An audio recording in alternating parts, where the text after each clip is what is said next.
Hey listeners, thanks for dropping in. I'm Christy. And I'm Melissa, and this is Buried Motives, where we dig deep into the details of some of the most gruesome Dirtbag murderers.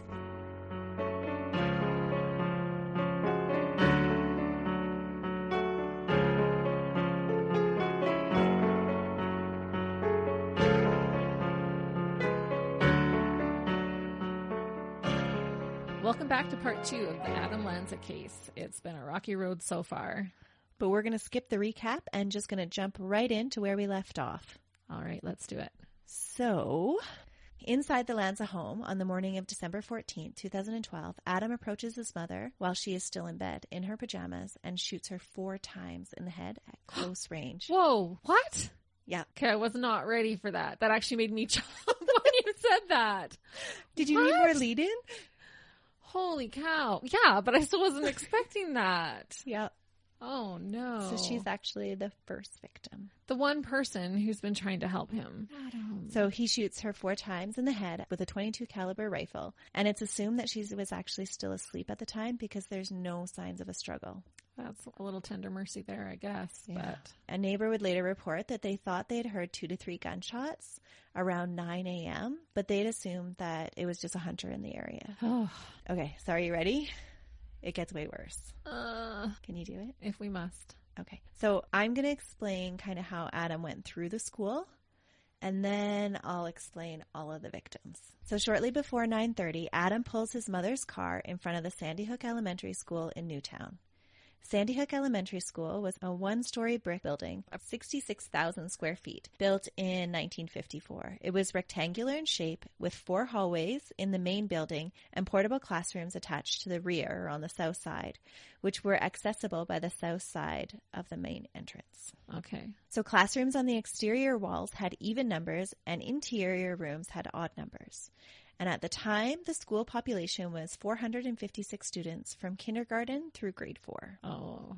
Yeah. These are all little ones. Little ones. I don't know if I'm ready for this. It is pretty rough. This case took me a while to actually research because I could only do it for certain lengths of time. Oh, I believe it. And then I'd have to put it down and do something completely different. Oh, I totally believe it. So Adam was 20 years old at the time. He was 72 inches tall and weighed 112 pounds. He's just a little thing. Wearing a pale green pocket vest over a black polo style short sleeve shirt, over a black t-shirt, black cargo pants, black socks, black sneakers, and a black canvas belt, black fingerless gloves on each hand, and yellow colored earplugs in each ear.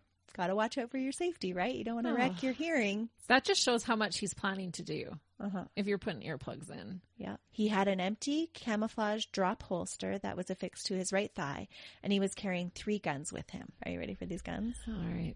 A Bushmaster XM15 E2S rifle, which is actually a semi-automatic rifle. It's like the AR-15 style rifles that they use in the military. So it's like the civilian version of that. It is like your heavy duty, like massive gun. Like an AK-47, like that kind of a thing? Yeah, I don't even know what that looks like. Oh, I don't know. I went to a shooting range and I got to actually shoot an AK-47 and it's a big, like, it has massive. like the big, like military, like clip in. Yeah. Okay. It's huge. Everybody that is a gun enthusiast will be laughing at us discussing these guns. I have no idea. We have no idea what we're talking about. He was carrying a Glock 20 SF, so that's typically used in your law enforcement and security. And interestingly, the SF at the end means that it had a reduced trigger reach for small hands. Oh. So he was a tiny guy, and so he was actually using like a specialized gun for it. Oh my goodness. Yeah. I thought that was really weird. I think I shot a gun like that too. It was a police one that I shot. And then he had a 9mm SIG, PSS-6, a gun used by the Canadian Special Forces. Huh. So these were all guns from his mom's collection. Wow. Because she collected those rare... All these assault guns. Yeah. They're guns that, are going to do some damage. That's right. We're talking about guns so much because I actually just don't want to talk about the rest of it. Yeah, we're procrastinating. Okay. Sometime shortly before 9:30 a.m., Adam entered Sandy Hook Elementary by shooting out the glass at the front door with the Bushmaster. The front doors had been locked at 9:30 because of the school's security procedures. So they were trying to keep people out. They lock it, and then you had to buzz in and have somebody actually let you in. Right. Which is common in a lot of schools. It is, yeah. With him, he carried 10 magazines with 30 rounds each. Principal Don Hawksprung was in Conference Room 9, which was kitty corner to the front entrance of the school, with school psychologist Mary Sherlock and a teacher, Natalie Hammond, in a faculty meeting. When they heard the commotion at the front door, the principal went to investigate, followed by Mary and Natalie. She encountered Adam at the hall outside the main office and yelled, "Shooter, stay put," putting herself in front of the others. Oh my goodness.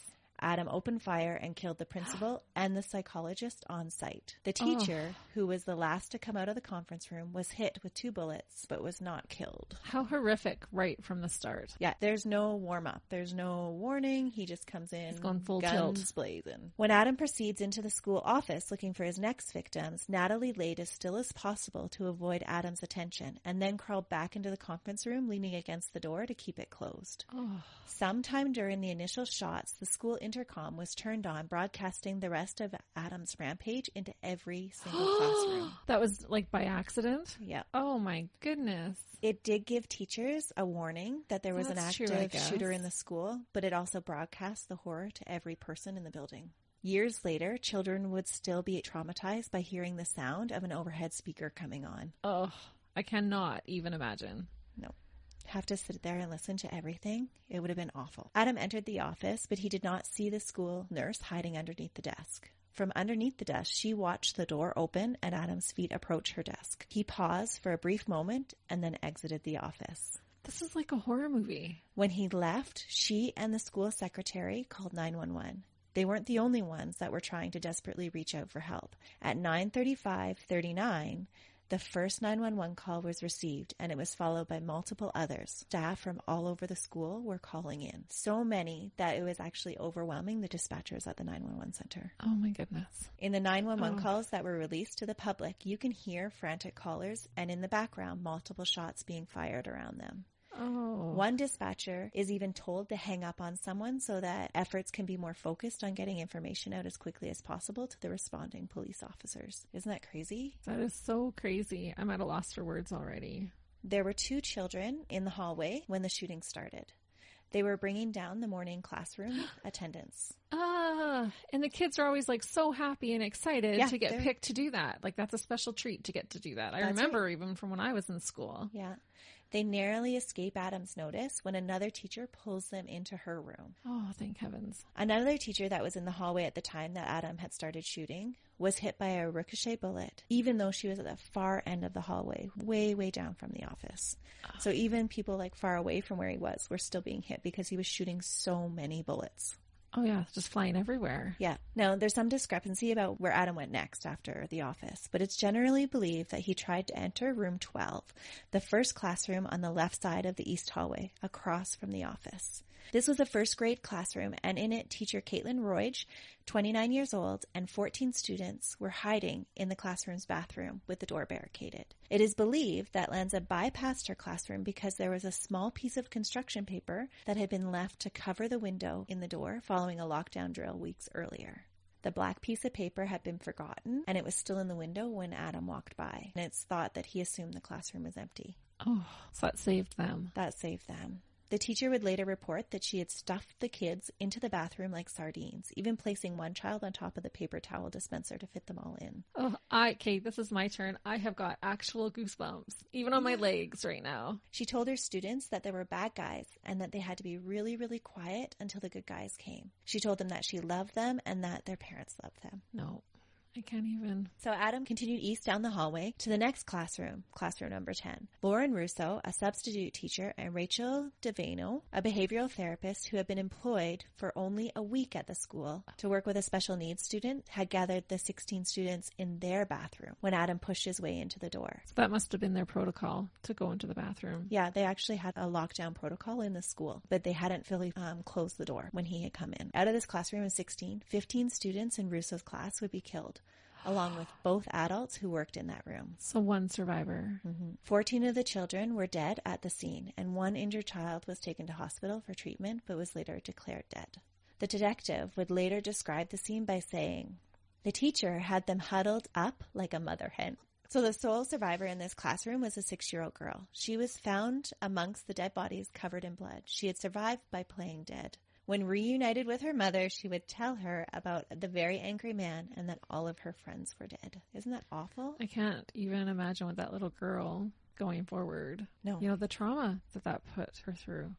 Adam next went into room 8, Victoria Soto's grade 1 classroom. There are conflicting reports from different eyewitnesses about what went on in this room. But the most reported version is the one I'll let you know about. But I think it makes sense that there's conflicting reports because these are 6 and 7-year-olds that are your eyewitnesses. Adults get it wrong sometimes. Yeah. So this is what most reports go by. Miss Soto and Anne-Marie Murphy, the special education teacher who worked with a special needs student in this classroom, had hidden students in multiple places in the classroom, under desks, in closets, and in the bathroom.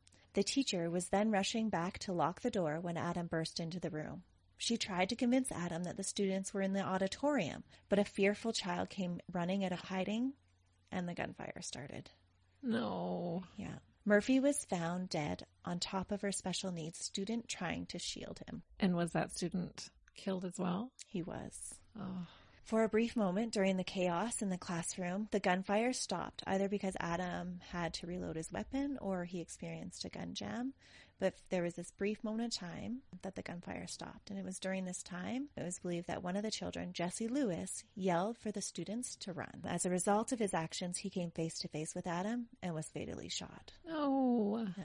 Several of the students that Jesse had screamed to did escape with their lives. In total, 9 students ran from the classroom, and 2 more were found by police in the bathroom. These children would be reunited with their families. Heartbreakingly, 5 from this classroom never would.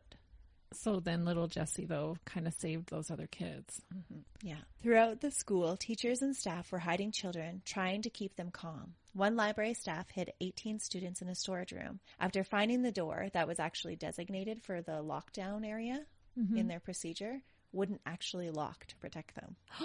So she had to scramble at the last minute to find a new area. Oh, no. Wouldn't that be awful? I can't even imagine the panic because, like you said, like I keep thinking about how the intercom was on. Yeah, and they they were were hearing all of this happen. Yeah.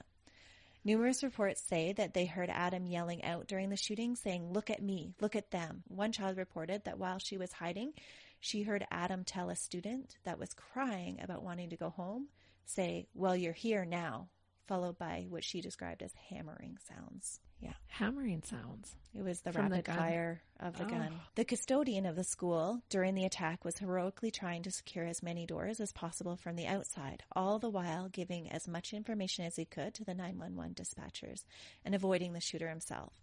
So his 911 call is so shocking. How terrifying. But you can hear him going around checking doors. At one point, you hear him say, "Put the gun down." So he comes face to face with Adam.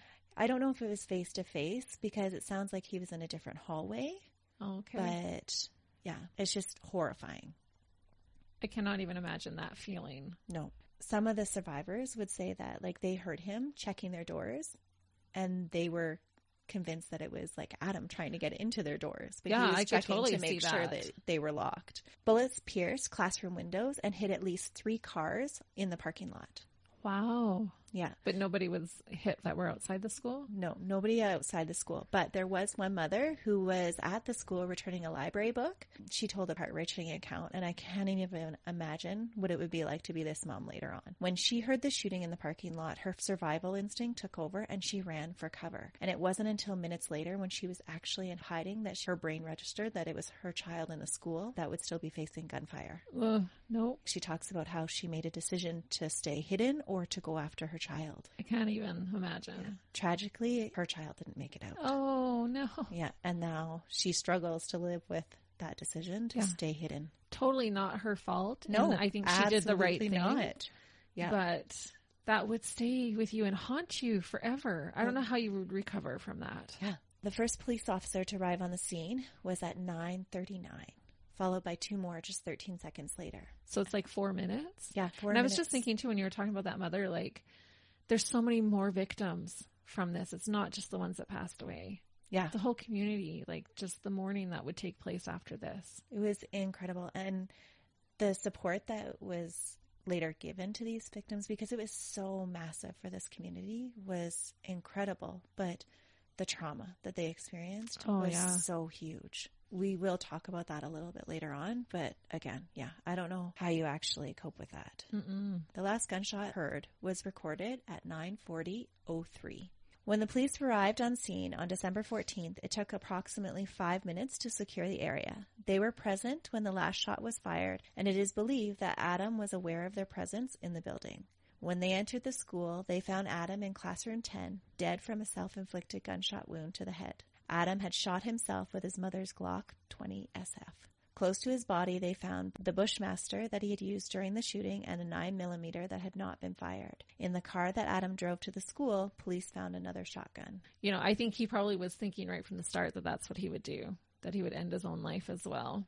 Oh, I think so. You know, even down to his video game, you got bonus points for that. Yeah, that's it just was how one you more did way it. to get another tally, right? Police would also find a plethora of ammunition and learn that Adam had reloaded so frequently that sometimes he had only used half the rounds in his magazine.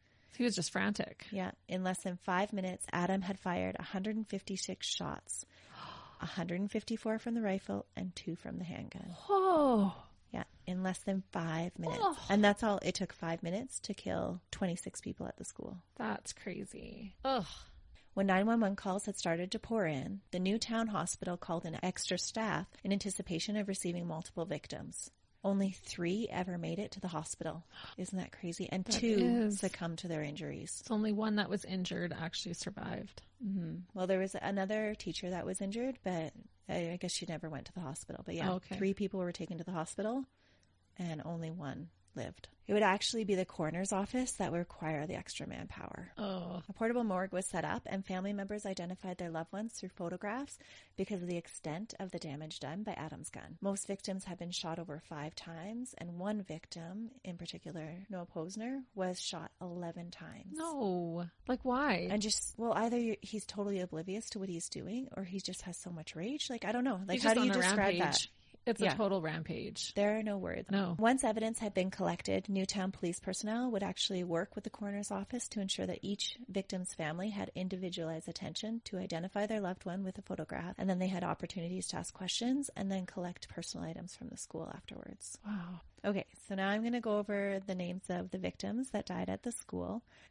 So Charlotte Bacon was 6. She practiced Taekwondo and was an avid animal lover. Daniel Barden was 7, and he loved to ride the waves at the beach and make s'mores around bonfires with his cousins. Rachel Davino, so she was one of the teachers. Her boyfriend had asked her parents permission to marry her just days before the shooting. Oh. Isn't that awful? Olivia Ingle was 6. She was an outgoing girl with a great sense of humor. Josephine Gay was 7. She celebrated her birthday just 3 days before she was killed. Madeline Shue was 6, and she loved running and dancing. Dawn Hawksprung, she was the principal at the school. She was described as always enthusiastic, always smiling, and always game to do anything. Dylan Hockley, so he was 6, and he loved to play tag with his neighbors at the bus stop. Oh. You can just picture them. Yeah. Catherine Hubbard was 6. She was a little girl with bright red hair and will always be remembered for her smile and love of animals. Chase Kowalski was 7, and what Chase really wanted for that Christmas was his 2 front teeth. Oh, Isn't that? no. Oh, yeah. Jesse Lewis, so this is the little boy that yelled run to the other students. He was 6, and he is described as just a happy little boy who was supposed to be making gingerbread houses that day. Oh, and a little hero. Mm-hmm. Anna Marquez Green, she was 6, and she had just moved with her family to Sandy Hook just a few months before the shooting. She was described as beautiful and vibrant, the girl in pigtails. James Mattioli was 6, and he was quick to remind everyone that he was 6 3/4. He loved the outdoors and to dive off diving boards, swimming like a fish. Grace Audrey McDonnell, she was 7, and her family called her the love and light of our family. Anna Marie Murphy was 52, and she was actually the one that laid over Dylan Hockley. Oh. She was a good daughter, a good mother, and a good wife. Emily Parker was 6. She was the oldest of 3 sisters, and right before she died, she had been teaching her younger sister how to read. Oh. Jack Pinto was 6, and his interests ran the gamut. He loved baseball, basketball, wrestling, and snow skiing. Noah Posner was 6, and he had a twin sister. They had celebrated their birthday just on November 20th. A rambunctious boy with lots of spirit. Caroline Praviti was 6. What her family said about her was that we were not lucky, we were blessed to have her. Jessica Ricos was 6, and before she got on the school bus that morning, she was super excited to sell her Girl Scout cookies. Mm-hmm. Avielle Richmond, she was 6. Avielle was happiest when she was on her horse. Lauren Russo was 30, and she had wanted to be a teacher from the time she went to kindergarten herself. Mary Sherlock was 56, and she was 1 year away from retirement. Isn't that awful? 1 year after retirement, or 1 year from retirement. It's all awful. Victoria Soto was 27. Soto had wanted to be a teacher since she was 3. After she died, her black lab Roxy spent Saturday wandering around her apartment looking for her. Oh, that's so heartbreaking. Benjamin Wheeler was 6. He loved the Beatles, lighthouses, and the number 7 train to Sunnyside. Oh. Allison Wyatt was 6, and she wanted to be an artist, and rows of her pictures filled her house. I appreciate that you mentioned a little bit about each of the victims from the school, because it's not then glossed over. But at the same time, we kept it short so that we weren't crying through the whole thing. Yeah, I've lost count how many times we've teared up doing this one. You know, they're real little people. They were absolutely real people, conspiracy theorists. Dirtbags who think it's not true. Okay, the last victim, Nancy Lanza, Adam's mother. She was 52 when he shot her. In most reports, her death isn't even included among the total victims. And this is usually attributed to people feeling that she was actually responsible for what her son did. That's crazy. Early media reports of Nancy were not favorable. This is probably because the media needed to just find somebody to blame. Right. But how frustrating. She's described as an overprotective doomsday prepper that had worked her fragile son into the state of murder and rampage against society. That she was a mom that sheltered her son and allowed him no chance to learn, to face the stress, or as an absentee mom who was globe-trotting with friends and stayed out late at bars instead of taking care of her son. So they just wanted someone to villainize, it sounds like. Later, close family and friends would reveal that Nancy had worked as a stockbroker, but she chose to be a stay-at-home mom. Okay. In emails to Adam as a teenager, she tells him that while she regrets not finishing her last year of college education, that if her sons are happy and productive, then she feels the sacrifice is completely justified and duly rewarded. Hindsight looking back on that. I know. Hey? And then he shot her in the face, right? Yeah. And it sounds like to me, like as you described everything, that Nancy sacrificed a lot. Absolutely. You know, this was probably just consuming her whole world, trying to figure out how to help Adam. Yeah. And while a lot of media reports say that she was like this crazed gun enthusiast, that wasn't the only thing that she enjoyed doing. Like they picked one aspect of her life and just totally blew it up and forgot all the rest. So family revealed that she was actually suffering from MS and desperately trying to cope with the reality of having a son with a severe mental illness and trying to find a new place to live that would best support him in a future without her. Oh, man. Her ex-husband said of her, "I was trying hard and she was trying far harder."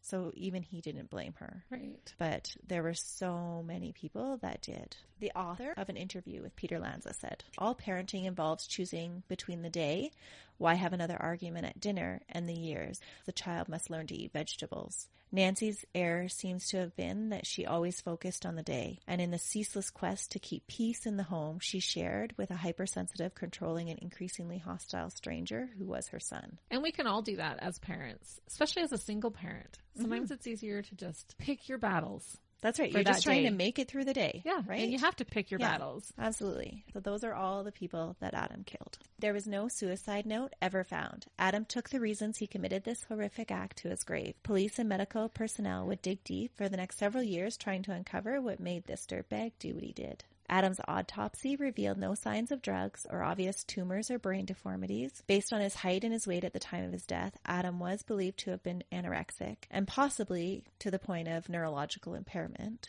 Okay. When police searched Adam's home immediately after the shooting, in addition to finding Nancy Lanza's body, they found journals and disturbing drawings. 3 photos of dead people covered in plastic and possible blood, and handwritten notes with locations of various gun shops. There were numerous guns, 3 samurai swords, various other tactical knives, and over 4,000 rounds of ammunition scattered throughout the home. Oh, wow. Adam actually had a gun safe in his room, along with a military-style uniform. Who keeps a gun safe in their kid's room? Yeah, because how old was Adam at this time? He's 20. So okay. yeah. But still. It's a little weird, right? To keep a gun safe, actually. Well, it's so excessive. Yeah. Even like, I don't know, is 4,000 rounds normal to have in your house? Well, it's interesting that you asked that because I was wondering the same thing. It sounds like a big number. But I don't know because I don't own a gun. So I asked a few people and it actually isn't that much. Okay. If you are somebody that goes to the shooting range, you buy ammunition in bulk. It's not uncommon to have thousands of rounds of ammunition in your house. Okay. Yeah. I was just curious about that. Yeah. So I'm glad you asked. People I who did would ask know. around because I don't shoot a gun. And so I didn't know either. It sounds like a lot. In reality, it's actually not that bad. I get it's like the Costco mentality. That's right. You buy it in bulk and you save over time. Yeah. Adam had purposely destroyed his computer, smashing it into several pieces and scratching the hard drive. But police were still able to piece together several pieces of key information. They learned that Adam had been obsessively compiling a database of information on mass murderers. Adam had created a 7-foot by 4-foot size spreadsheet listing over 500 mass murders and the weapons they used, all organized by the kill count of each shooter. He was obsessed. He was completely obsessed.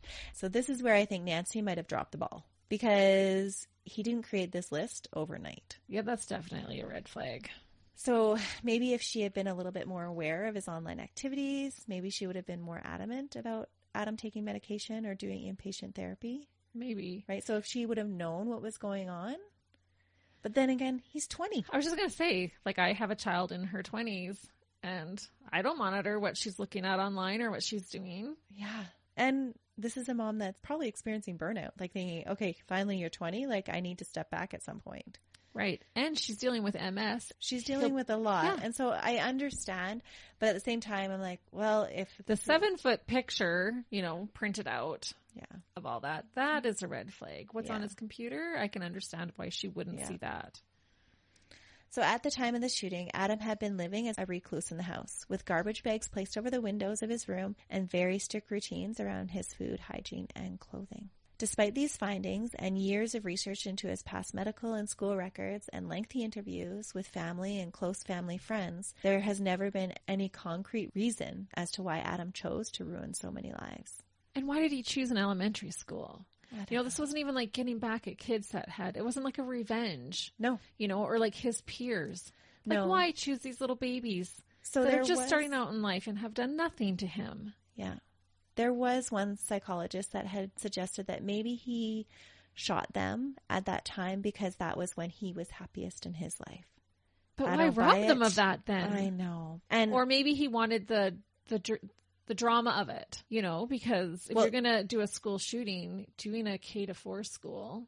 Or are they just easier targets? Because if he's compiling this huge list they're not going to fight back, like physically aren't going to be able to overtake him. Where in a high school, some of the guys there might be able to. Yeah. So there's lots of different theories. But again, they couldn't really kind of conclusively tag it down to one thing or another. And I think it's important to remember that it isn't just limited to the ones that actually died. What about all those people that actually lived through this? The trauma that they experienced. Oh, yeah. The other people at the school, because they would have heard it all. They heard it all. All the classrooms that he didn't make it to, all the families, the community. Yeah. And I think it's just one of those things that sometimes we don't recognize that there's so many far-reaching effects of somebody that chooses to murder somebody else.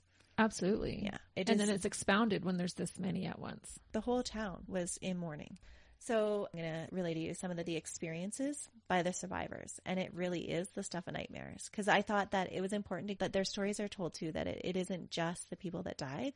Right. Because they're all victims. Yeah. Elementary students heard people begging Adam to spare them and people dying around them. The first classes to be evacuated after the police felt it was safe enough to do so, they were actually taken right past the dead body of their principal.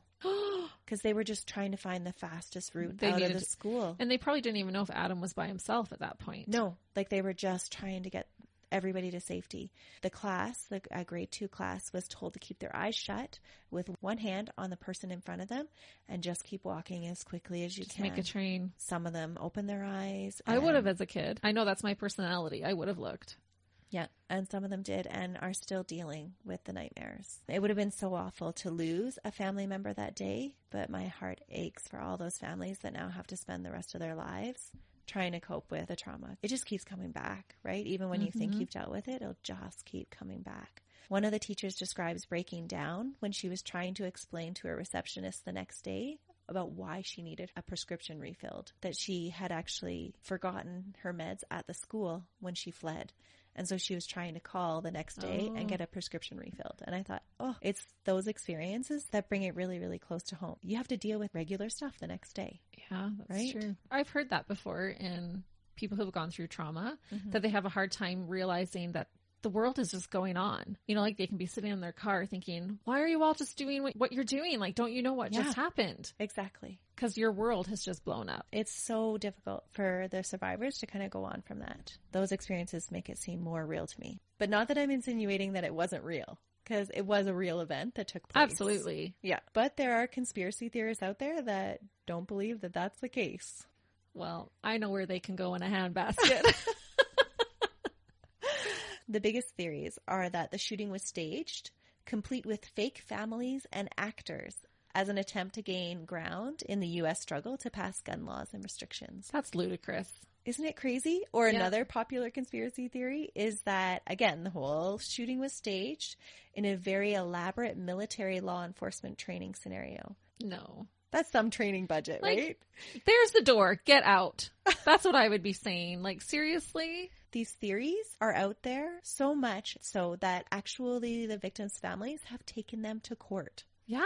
Yeah. And they should. Get them to stop. Like, shut your dirty little mouth, you dirtbag. So crazy. Seriously. The conspiracy theories grew so much in popularity that the families of the victims were receiving calls from strangers telling them that they should be ashamed about lying about this situation. Could you imagine? No. Yeah. And the harassment was so bad that actually a group of the victims' families filed a class action suit against one particular well-known conspiracy theorist from InfoWars. It was enough to get him to recant his false claims. That is just like the most cold-hearted thing. This family's life has been ripped apart. Yeah. And honestly, that is the worst thing that a family or a parent can go through. I couldn't imagine the worst. What is worse than that? Having Yeah. your child murdered like that? Nothing.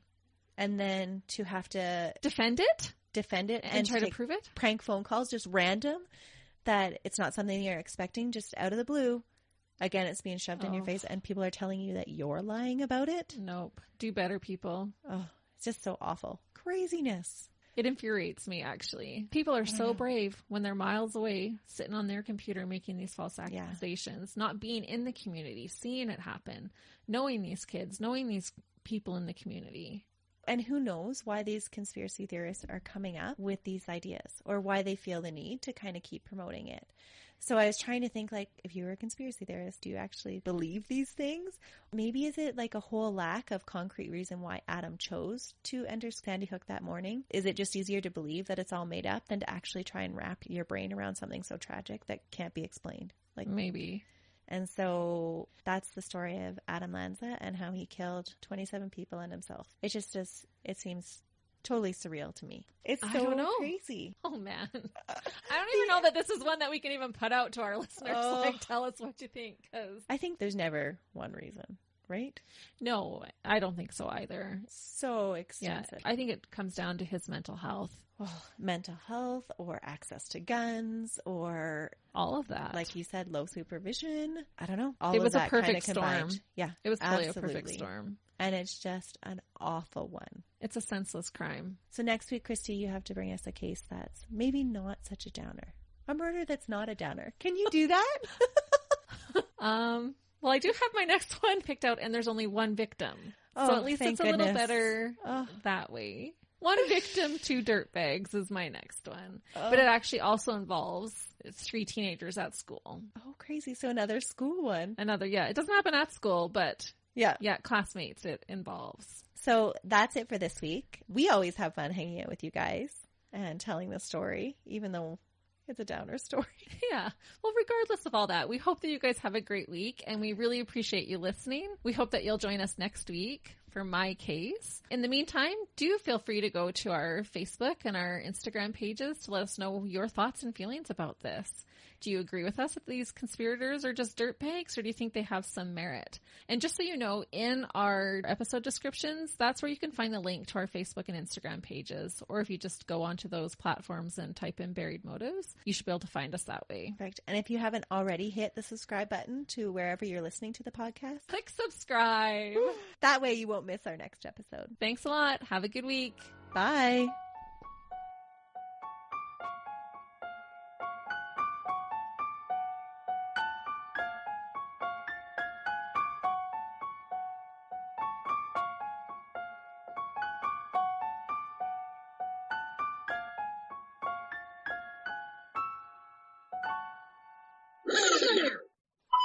A Bushmax. Ugh. I am not a gun person, so I'm like, oh, I had to actually look up these guns and be like, what? I wouldn't know either. What do they look like? Oh, who cares? Well, I don't know. You didn't finish. I don't know if I care or not. I said it right, Christy. Principal Dot. No, I did say it right. Sorry. What is it with today? I am like sweating, like, oh, I can't talk about this. Oh, we were recording that whole time? Yeah. I didn't stop recording. Concrete resin. I don't even know what I'm saying anymore. My brain is fried. Them in two burp. What? Burp bags. Go ahead and click. Go ahead and click. Go ahead and click. Click subscribe. I can't say it.